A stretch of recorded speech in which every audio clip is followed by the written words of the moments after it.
Good morning అండి. ఈ రోజు మా ఇంట్లో ఊతప్పం. ఈ ఊతప్పం అంటారా పులిబొంగరాల దోశ అంటారా మాకు తెలియదు కానీ పిండి చూడండి.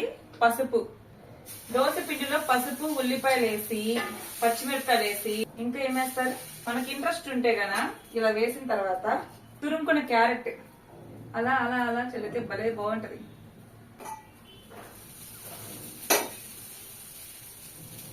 కాసేపు మూత పెట్టాలి అంతే.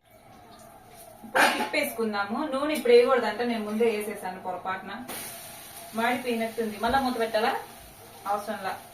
సో దీన్ని ఇలా ప్లేట్లోకి వేసుకొని వేడి వేడి ఊతప్పాన్ని, ఇది ఉల్లిపాయ చట్నీ అనమాట, కొంచెం వేసుకున్నా టేస్ట్ చేద్దాం. ఈ ఉల్లిపాయ చట్నీలో కొంచెం ఇలా నిమ్మకాయ పిండాలి, కొంచెం టేస్ట్ బాగుంటది అనమాట. ఎందుకంటే ఘాటుగా ఉంటది కదా, ఆ ఘాటు తగ్గిద్ది.